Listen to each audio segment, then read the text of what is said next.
Hi guys, actually patapos na ako. Naglinis ako ng mass airflow sensor tsaka yung throttle body. So yung ginawa ko is yung basic PMS. So hindi ko na inalis yung throttle body, and as most of you guys know, 2 months old pa lang tong rush ko. So for reference or in the future guys, gagawan ko siya ng complete and detailed video on how to do it. Pero disclaimer lang, hindi po ito sa mga hindi po siya ideal for first time DIYers.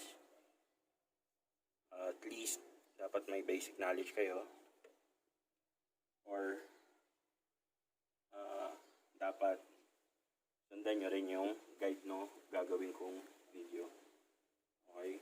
So ngayon, ito actually ina-assemble ko pa lang pabalik.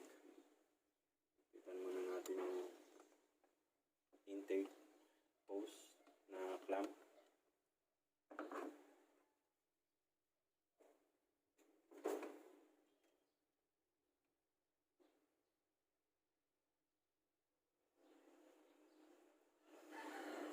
So, sa mga bago sa channel ko guys, yung iyon ko, hanggang sa nabenta ko, ako lang yung nag-maintain na noon. Kaya ako lang naman pinapamaintain na tong rush ko sa kasa. Kasi guys, sayang naman yung free. Kasi nakaabot ako sa nila, sa promo na free PMS.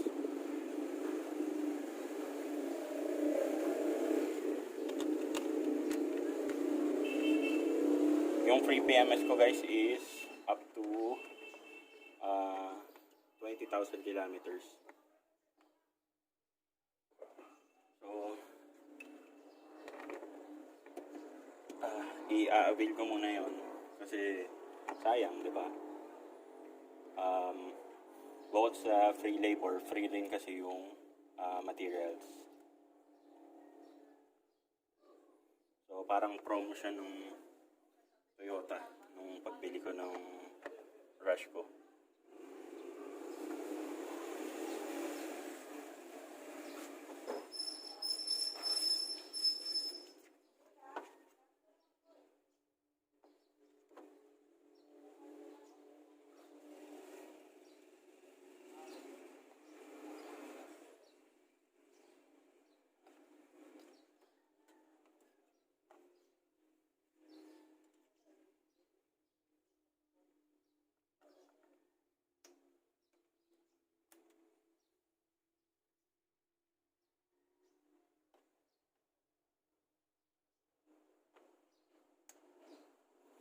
So, pag gagawin nyo to guys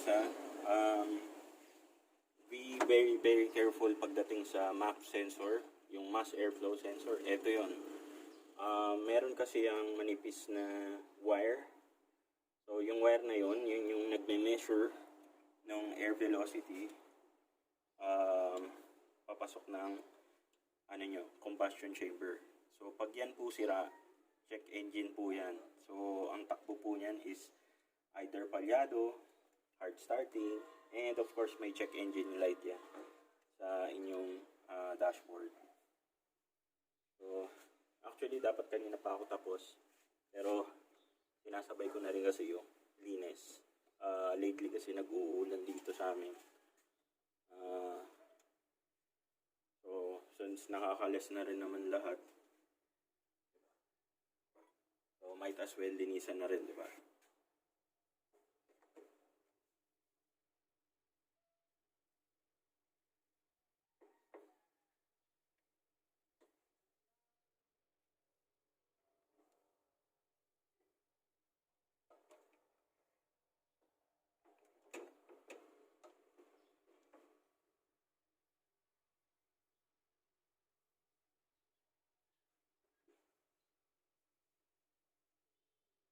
Okay, andito na ako sa harap guys.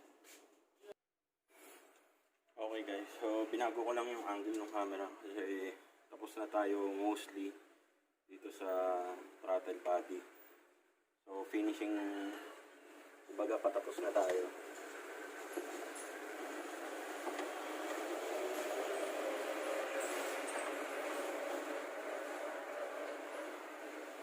Ito naman kasi very basic lang, lalo yung throttle body cleaning.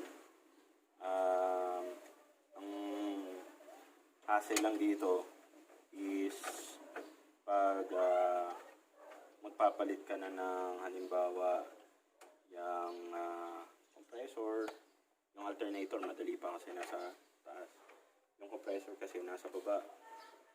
So pag natapos guys yung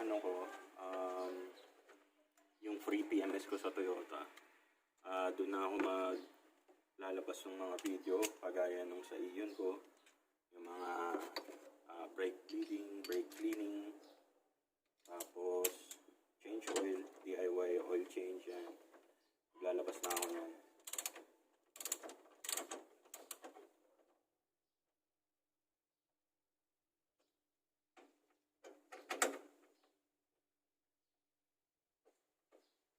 Hindi ko kasi pa ma-oil change to na DIY kasi mag-void yung aking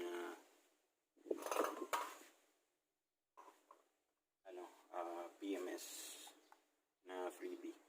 Yun din kasi sabi sa akin. So bukod sa mag-void yung PMS, mag-void din yung warranty. So yung warranty kasi okay lang yun. Hindi ako masyadong concerned dun. Kasi ako naman na yung magme-maintain nito. So okay lang yun. Yung PMS lang talaga. Ang habol ko kasi guys yung materials. So sayang din, di ba?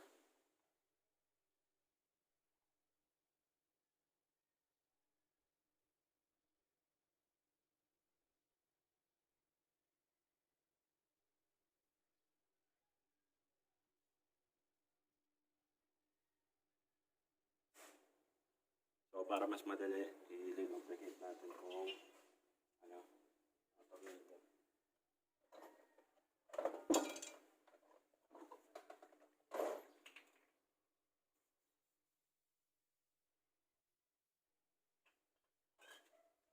nilagyan ko lang ng guys, WD-40 para rin maiwasan nyo yung masira yung thread.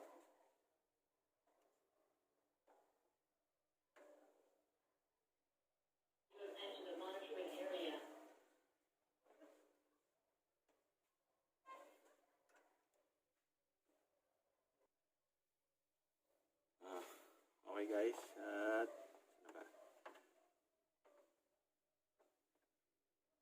yung hose na binabalik na natin, airbox. Ito, madali lang to guys.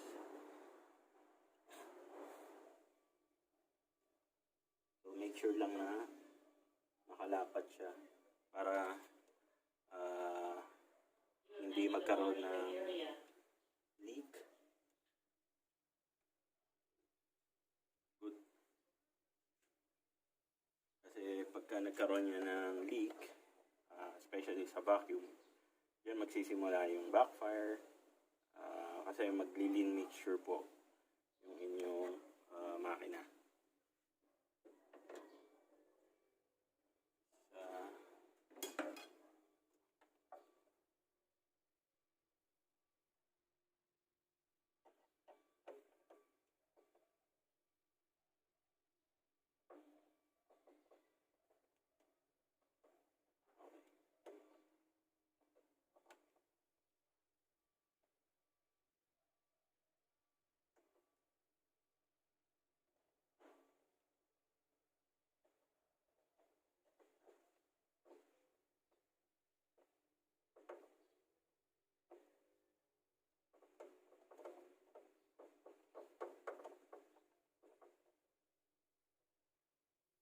Tuwing nag-PPMS ako guys, ang routine yan is syempre after nyo i-PMS yung sasakyan nyo,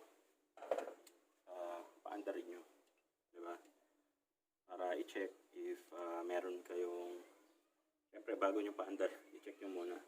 So visual inspection, kung meron kayong nakalimutang ibalik, especially sa mga sensor guys, very critical or crucial yan. Pag may isang sensor dyan na sablay, lahat po yan affected. Okay, so I think okay na lahat. Sige, start na natin. Okay guys, so kakatapos lang natin ng basic PMS. Sobrang basic lang talaga nung ginawa ko kasi wala pa naman masyadong gagawin sa rush ko. 2 months old pa lang to. Naglinis lang ako throttle body, MAF sensor, vacuum solenoid, tsaka yung mga air filter assembly, syempre nilinisan ko na rin. And yung mga hose. So, eto, first time natin i-start after natin i-PMS. Para makita natin, syempre, kung meron ba tayong hindi nabalik. Diba? Kung tama ba yung ginawa natin.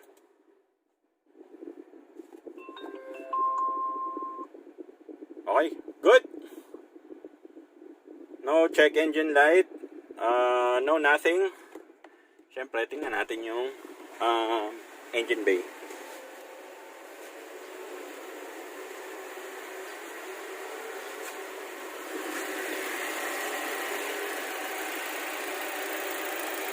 So, yan.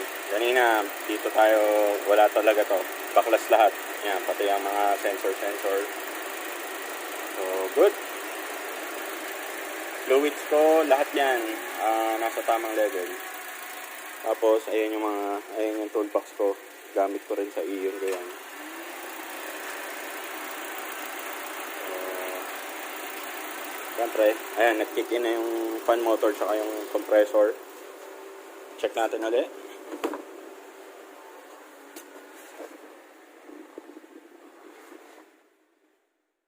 Okay, very good. So, yun lang guys.